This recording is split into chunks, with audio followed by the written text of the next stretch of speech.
Você sabe quanto a saúde mental dos seus colaboradores impacta no seu resultado financeiro? Estamos aqui novamente com a doutora Bruna, doutora Sabrina.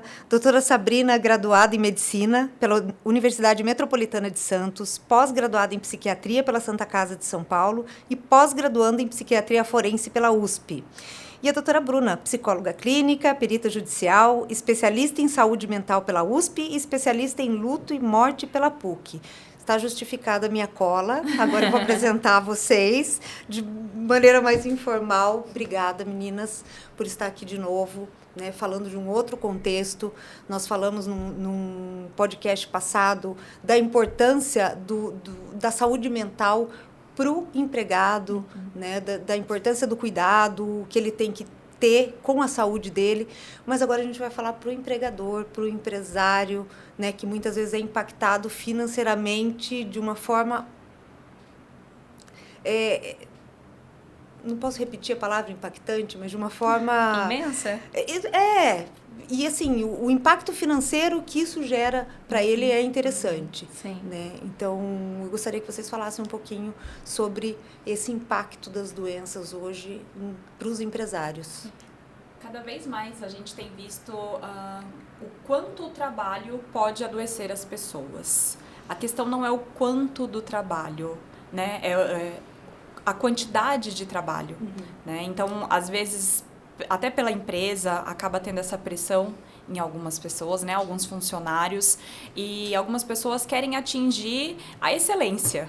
E estão sempre buscando estar muito melhor, e são muitas horas de trabalho, uma carga de trabalho que é impossível, inatingível.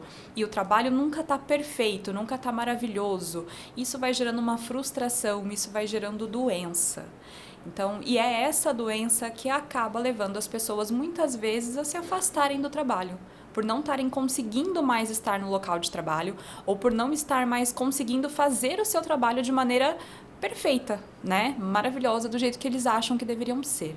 E isso, para a empresa, de uma maneira geral, ficar sem um funcionário, que às vezes era só ele que tinha aquela função, sim, e ele precisa ser substituído, e às vezes a pessoa que vai substituir ainda vai precisar de um treinamento, e quanto tempo isso vai levar? Né? Então, talvez não teria sido melhor cuidar deste profissional. O custo da rotatividade, né? Exatamente. Então, cuidar para que o profissional que você tem na sua empresa não se adoeça, pensando a longo prazo, né? Aonde isso pode te levar, ficar sem esse funcionário. Sim, até porque são muitas vezes colaboradores que já se cobram muito, já exigem muito, né? Já abraçam uma demanda muito grande, já é extremamente exigente com o que entrega, com o que fornece, né? Ali vai estar meu nome, eu vou estar fazendo isso. Então, muitas vezes ele também já tem uma carga, né? E a empresa, sabendo que muitas vezes ele entrega muito bem, que ele dá conta, pressiona, né? Então, até que ponto aquela pessoa dá para ser pressionada ou não dá, né? E também entender muito bem, eu falo pressionada porque às vezes tem alguns funcionários que precisam mais, né? De um incentivo, de vamos, né? Sim, vou confiar sim. mais em você, vou te dar mais um trabalho específico porque eu acredito no seu potencial. Enquanto outros já estão entregando, às vezes, o 100% dele. E aí o pedir a mais pode ser muito prejudicial. E então é importante quanto a empresa entenda melhor até onde dá para ela ir, porque cada pessoa é única, né? Independente que sejam 4 pessoas fazendo a mesma função, tendo o mesmo objetivo final, muitas vezes, unicamente, cada uma vai ter um caminho, uma linha de raciocínio, um direcionamento, aquilo que é mais importante, o que ela mais se cobra. Então, é importante entender muito bem seu colaborador para você saber o que você consegue pedir, exigir e cobrar dele, né? Sim, nós estamos numa fase de um trabalho crescente no departamento empresarial.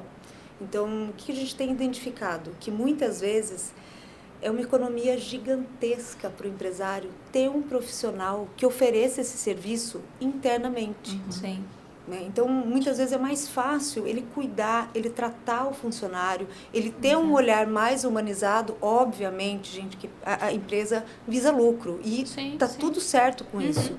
Né? Mas qual é o preço que esse empresário vai pagar ao final de um problema desencadeado pelo excesso de cobrança, pelo excesso de meta, pelo excesso, né, por essa sobrecarga?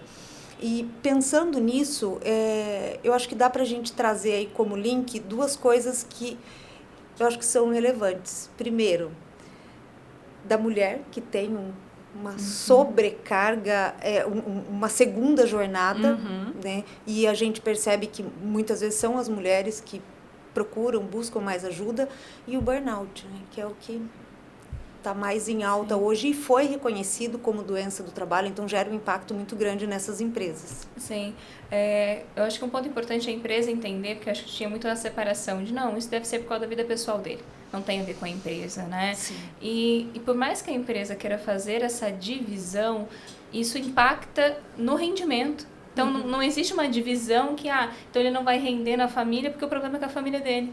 Então aqui ele vai render perfeitamente, ele vai dividir. Não existe essa divisão, por mais que a gente queira, deseje, isso não acontece. Então, é muito importante sim esse olhar, porque se eu cuido de uma coisa que não necessariamente eu acho que foi eu que causei, eu não estou cuidando, abraçando um problema que não é meu. Eu estou realmente pensando o quanto aquele funcionário pode me render se ele estiver melhor, né? Sim. Então, não é uma questão de altruísmo por si só que a gente está falando aqui. É realmente de entender a importância daquele funcionário naquilo que ele entrega, né? Naquilo que ele rende. E a questão dessa sobrecarga de trabalho entra muito na questão de que o burnout, ele é uma doença em relação às muitas demandas naquilo que é trabalhado, né? Naquilo que se vem de trabalho. E a mulher, eu acho que ela tem cada vez mais demandas de trabalho, não só no trabalho assalariado, no CNPJ dela, né? Mas o que a gente sempre brinca, no CPF dela também já tem mais vários outros, né?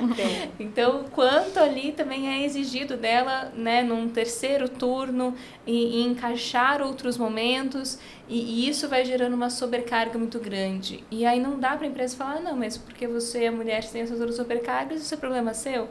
Porque isso vai refletir, né? Sim. Então, o quanto é importante entender o aspecto que engloba a vida daquela pessoa, e não só ver o número que existe ali, que é mais uma pessoa fazendo, né? Sim. Até porque uma pessoa que ela tá num processo adoecido, seja por ansiedade, seja por depressão, ela não vai render a mesma coisa dentro da empresa, nem em casa, né? Ela não consegue mais separar as coisas. E quanto menos ela estiver rendendo, mais ela vai se cobrar e pior esses sintomas ficam. Então, isso vai afetar a empresa, isso vai afetar o lado pessoal, os relacionamentos dela dentro da empresa, fora da empresa. Então, acaba sendo afetado todo mundo que está ao redor dessa pessoa. Sim, a doença contaminando, né? Isso, o ambiente de trabalho. Ela se torna incapacitante. Né? A doença vai fazendo com que esse paciente, essa pessoa, né, esse funcionário, não consiga fazer mais as suas funções. E aí, quando ele procura, muitas vezes, já no auge de uma doença, né, de um burnout, por exemplo, quando ele procura um psiquiatra, um psicólogo, ele precisa ser afastado do trabalho. E aí gera um grande problema para a empresa que não tem esse funcionário, um grande problema do tipo, e agora? Eu fui para o INSS, eu vou receber? Eu não vou receber? Como eu vou sustentar minha família? Como vai ser esse processo? Então, tudo isso leva tempo. Leva tempo de tratamento, como vai ser feito. Quando a empresa consegue trazer esse acolhimento antes para esse funcionário, a gente não chega nesse ponto, né? Não chega nesse extremo de precisar já chegar diretamente num afastamento. Então, os dois lados ganham. Sim. Esse funcionário, ele não vai ficar afastado, né? Ele vai conseguir continuar recebendo, por exemplo, ele vai conseguir um tratamento, a empresa vai ajudá-lo. Várias empresas hoje em dia conseguem fornecer isso aos funcionários. Algumas empresas, inclusive, têm um auxílio com a medicação, para que esse funcionário consiga manter o tratamento da melhor maneira para ele de uma maneira geral, para ele no trabalho, para ele em casa, todo esse relacionamento. Não, é um assunto que eu acho que é muito válido, porque muitas vezes a empresa não enxerga esse valor, né? Acontece muito isso, fazendo um paralelo com o jurídico. Muitas vezes é um gasto para a empresa. Né? Não vou gastar com isso. Gente, uma consultoria, um planejamento, né? Seja jurídico, seja com o RH, em parceria com o RH ou em parceria com o próprio jurídico. Né? Estou tendo muita demanda trabalhista por problemas Ou às vezes psicológicos. uma consulta que a gente pode psiquiátrica fazer? e psicológica para orientar, para ter uma Sim. primeira avaliação desse funcionário. Sim. É realmente isso? Como a gente pode ajudar? A gente realmente vai precisar afastá-lo? Não vai? Como a gente pode lidar com isso? Exatamente. Até esse suporte, ele predispõe uma boa-fé objetiva da empresa. Né? Por mais que o empregado adoeça, a empresa está ali cuidando, está amparando, está dando um suporte para que ele tenha uma vida digna. Sim. Né? Até porque se a pessoa, mesmo que seja uma função que ela pode ser substituída, podemos assim dizer, né? Que muitas vezes a empresa olha e fala, não, mas se não tiver ele, tudo bem, depois a gente arruma uma outra pessoa. Né? Então, né, nessa troca, como se fossem, né, moedas ali que vão se trocando. Mas isso também, até para fazer esse processo de troca, né, o quanto isso é custoso para a empresa, né? E também para o funcionário, né? A gente precisa ser um pouco mais humano também nesse sentido, porque muitas vezes é um funcionário que vai te entregar e te entrega numa... Se a gente olhar antes de um adoecimento, por exemplo, ele conseguia te entregar num nível imenso. Que até você treinar ou achar alguém que consiga chegar naquele patamar, peraí, então vamos ajudar essa pessoa agora que tanto ajudou a empresa, muitas vezes, peraí, vamos ajudar ela agora. Porque ela pode voltar àquele lugar, ela pode voltar àquela entrega. E isso existe, essa realidade existe, ainda mais se a gente conseguir o quanto antes. Isso exige muito que a empresa consiga perceber que, peraí, tem alguma coisa que não está bem, né? Ter esse olhar, né, inicial. Mas ela também não precisa resolver para ela. E aí entra os profissionais, né? Como um psicólogo, como um psiquiatra, de falar, peraí, você tá vendo que o seu colaborador não tá bem? Então vamos chamar ele aqui, vamos agendar uma consulta, vamos conversar, vamos entender. Ele tá entregando muito atestado porque tem crise de ansiedade e aí não comparece segunda-feira para trabalhar, na sexta-feira ele não tá bem. Já sei que ele deve estar indo pra praia. Né? Às vezes né? A empresa já pensa, você não querendo vir segunda-feira porque ele foi pra praia e tá querendo aproveitar o dia mais. Mas às vezes não, realmente a pessoa está em um grande sofrimento, a gente precisa entender se aquele sofrimento ali, como que está acontecendo, como interromper muitas vezes esse processo de atestados, esse processo de cada vez mais se afastando e a gente poder trazer essa pessoa para perto, né? Até mesmo ela se sentir vista e reconhecida pela empresa e como isso é importante, né? E muitas vezes isso está nos valores das empresas e às vezes elas não sabem como praticar isso. E eu acho que essa é uma grande forma, trazer profissionais que saibam como fazer isso, já que a empresa às vezes sente muitas vezes de mãos atadas como fazer, né? Sim. Se vocês pudessem deixar uma última dica para os empresários, né, da melhor forma de trabalhar com isso dentro das empresas, pensando realmente no lado profissional de vocês, né, qual seria uma solução hoje para as empresas? Eu acredito que seria investir em saúde mental dos funcionários, assim, seria uma prioridade, porque pensando do lado empresarial, você consegue lidar com o seu funcionário de uma maneira que você está fornecendo para ele o suporte que ele precisa. E por mais que chegue ao ponto de ele precisar realmente se afastar do trabalho, o grande medo do empresário hoje em dia é, vai chegar lá na frente e ele ainda vai me processar por burnout. Né, por exemplo. Então, você consegue dar suporte para esse funcionário. Esse funcionário ele vai se sentir acolhido. Ele não é mais um dentro dessa empresa. Então, ele vai entender que ele ficou adoecido pelo processo do trabalho, como isso aconteceu, mas ele está tendo suporte da empresa naquele momento. Que quando ele retornar, ele pode ser realocado, se for necessário. Né? Que o lugar dele está ali. Ou para que a empresa consiga, através de palestras, com a equipe de RH e com um psiquiatra, com um psicólogo, consiga mostrar para os funcionários os sinais de alarme. Procure ajuda quando tal coisa começar a acontecer, quando vai começar a se sentir muito ansioso ou muito depressivo. Procure o RH, a gente vai te dar esse suporte para que você se sinta acolhido e começar a entender realmente. Eu acho que é entender a limitação da empresa, né? Porque a gente fala bastante, igual a Sabrina comentou mesmo, da importância do RH que tem. Eu, como psicóloga, entendo bem, né, a importância do RH, né? Mas muitas vezes eles são extremamente sobrecarregados também, né? Eles não conseguem também ver essas pessoas, identificar. Então, é entender também até que ponto eles conseguem dar esse suporte ou então vai ter que vir de forma externa, nem que seja pontual em alguns momentos, né? E que isso dá muito certo. Isso é uma parceria que tem como acontecer, né? Não precisa ficar fechado só em quem são os funcionários, quem está ali, para que a coisa se resolva, né? Para que as coisas se melhorem. Mas acho que uma dica que eu daria é tentar, já que a Sabrina já falou até da parte prática, tentar olhar mais para o sofrimento. se fosse seu filho naquele cargo, naquele sofrimento, você tomaria a mesma atitude? Sim.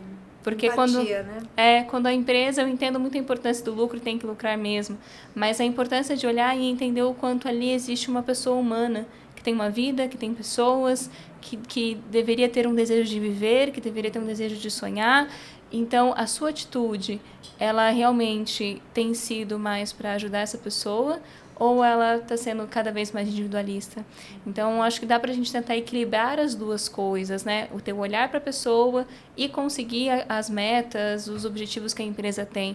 E as duas coisas andarem juntas, né? Não é um inimigo do outro. Sim, maravilhoso, maravilhoso.